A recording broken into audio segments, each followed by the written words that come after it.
Bu dərsimizdə mət metodları ilə tanış olacaq. İlk olaraq ədədin mütləq qiymətini qaytarmaq üçün mat.absolute metodundan istifadə edəcəm. mat.abc deyə yazıram. Bura mötərizəni açıram. Misal mənfi 10 yazdığım zaman qarşımıza müsbət qiymət döndərmiş oldu və yaxud da ki mənfi 25 yazıram və yenə də qarşımıza müsbət qiymət göndərmiş oldu. Bu real layihələrdə əsasən borclarda və yaxud da ki məsafə hesablamalarında daha çox istifadə olunur. Daha sonra mat.round metodu vardır ki, bu da ədədi ən yaxın tam ədədə yuvarlaşdırır. Misal, mən üzr istəyirəm. Bura mat.round yazıram və bura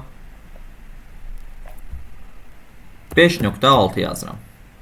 5.6 yazdığım zaman baxın yuvarlaqlaşdırdı və qarşımıza 6 rəqəmini göndərmiş oldu. Və yaxud da ki 5.4 yazıram və eyni qaydada 5 rəqəmini bizə göndərmiş olacaq. Çünki yuvarlaşdırdığımız zaman əgər 5-dən yuxarıdırsa və 5-ə bərabərdirsə kəsr ədəd 6 rəqəmini göndərmiş olacaq. 5-dən aşağıdırsa bu bizə olduğu rəqəmi, ilk rəqəmini göndərmiş olacaqdır. Bu da real layihələrdə qiymətləri və reytingləri göstərmək üçün daha çox istifadə olunur.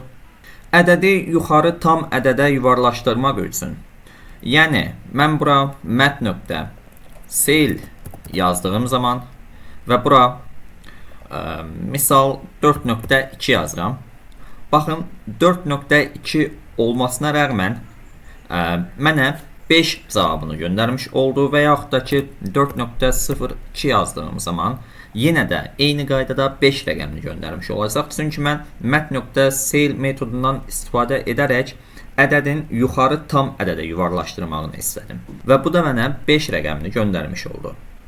Bu real layihələrdə əsasən, yəni ən çox paginationlarda, yəni səhifə sayının hesablanmasında istifadə olunur. Buna aid misal göstərəm. Misal LED produktlarım olsun mənim. Tutalım ki 25 belə deyək, produktım vardır və bu produktlarım səhifədə, yəni tək bir səhifədə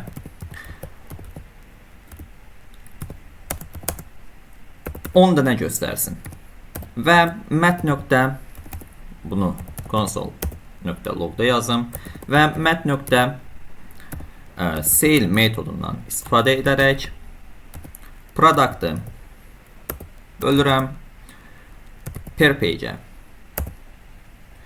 və qarşımıza product'ın 3 səhifədən hər bir, yəni 25 product 3 səhifədə göstərəcəyini bu şəkildə hesablamış oluruq. Daha sonra bizim mat.floor metodumuz vardır ki, bu da sale necə ki yüksək göstərildi. Floor isə tutalım ki burada 4.6'dır. Bu rəqəmi 4 kimi bizə göstərmiş olacaq və yaxud da ki 4.2'dir. Yenə də eyni qaydada 4 rəqəmini göstərmiş olacaq.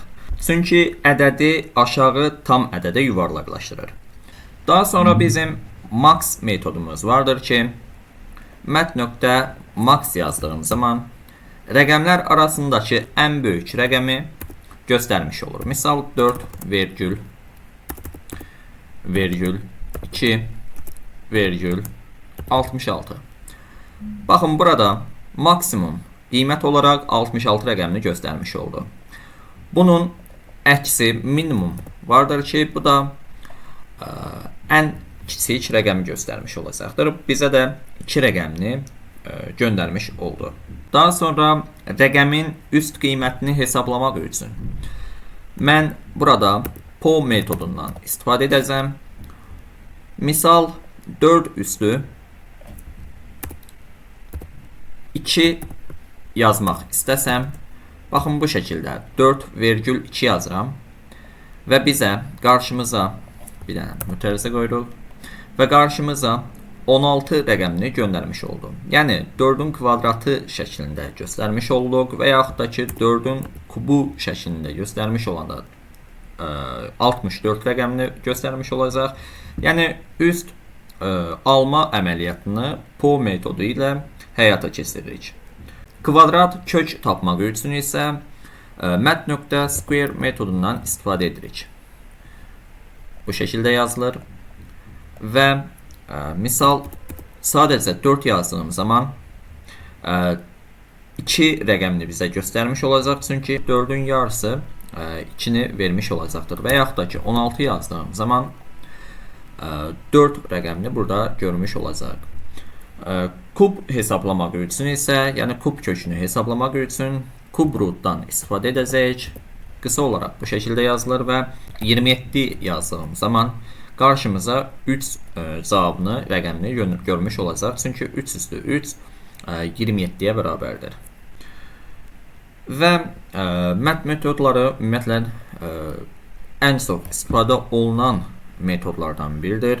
Real layihələrdə saysız, hesabsız əməliyyatları, hesablamaları və yaxud da ki şifrələməli ödəmə hesablamalarını, yəni mat metodları ilə görmüş oluruq. Və bizim digər mat metodumuz vergüldən sonraki ədədi silmək üçün, misal tranche metodundan istifadə edirəm və bura 4.5 yazıram. 4.5 yazdığım zaman baxın bu JavaScript-də nöqtə vergül kimi, yəni bizim yazdığımız 4,5 JavaScript-də 4.5 kimi ifadə olunur. Bunu vergül kimi saysaq 4 vergüldən sonraki ədədi buradan silmiş olur və bizə 4 cavabını göndərmiş olur. Və yaxud da ki 4.2 yazıram, yenə 4 rəqəmini, 4.9 yazıram, yenə 4 rəqəmini almış olacaq. Və mat.sinus, mat.cosinus və yaxud da ki tangens, ümumiyyətlə riyaziyyatda keçdiyimiz digər hesablama əməliyyatları vardır ki, onu mat metodundan istifadə edərək sadəcə mat.sinus yazaraq və yaxud da ki cosinus yazaraq ədədin sinusunu, cosinusunu və yaxud tangensini tapa bilərik. Buna da mat.sinus yazıram. Bura misal 1 yazdığım zaman qarşıma baxın bu şəkildə rəqəmlər gəlmiş olacaqdır və yaxud da ki cosinus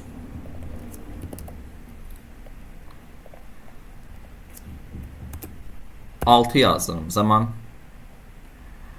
bu şəkildə rəqəmi almış olacaq və ya tangensi hesablamaq üçün sadəcə tan yazıram və tan 6 yazdığım zaman mənfi dəyər almış olacağım. Yəni bu da ən çox istifadə olunan metodlardan biridir. Daha sonra ədədin işarəsini göstərmək üçün mat.sign metodundan istifadə olunur. Bura mən misal mənfi 6 yazdığım zaman mənfi 1 dəyərini vermiş olacaqdır və yaxud da ki müsbət 6 yazdığım zaman müsbət 1 dəyərini vermiş olacaq. 0 yazdığım zaman isə sadəcə 0 rəqəmini göndərmiş olacaqdır. Real layihələrdə ən çox maliyyə sistemində və yaxud da ki oyun fizikasında obyektin hərəkət istiqamətini, misal soladırsa bu mənfi 1-i, sağadırsa müsbət 1-i və s. kimi işləmlərdə mat.sign metodundan istifadə edəcəyik. Daha sonra natural loqaritm hesablamaq üçün mat.log metodundan istifadə edəcəyik. Gəlirəm bura log misal 0 yazdığım zaman baxın mənfi infinity dəyərini göstərmiş olacaqdır. 10 yazdığım zaman qarşımıza bu şəkildə rəqəm gəlmiş oldu. 10 əsaslı loqaritm hesablamaq üçün log 10 yazırıq və üzr istəyirəm, loqaritma 10 yazırıq və bura tutalım ki 100 rəqəmini yazdığım zaman 2 cavabını almış olacağım və yaxud da ki 1 rəqəmini yazdığım zaman 0, misal 25 rəqəmini yazdığım zaman bu şəkildə qarşımıza dəyər gəlmiş olacaqdır. Real layihələrdə ən çox maliyyə və faiz hesablamalarında, misal illik faizlərlə artım azalma hesablamaq üçün və yaxud da ki, statistika, data analiz hesablamalarında bu metodlardan istifadə olunur. Və bir də bizim loqaritma, yəni 2 əsaslı loqaritm hesablamaq üçün log 2 yazıram. Misal 25 yazdığım zaman bu şəkildə dəyər gəlmiş oldu.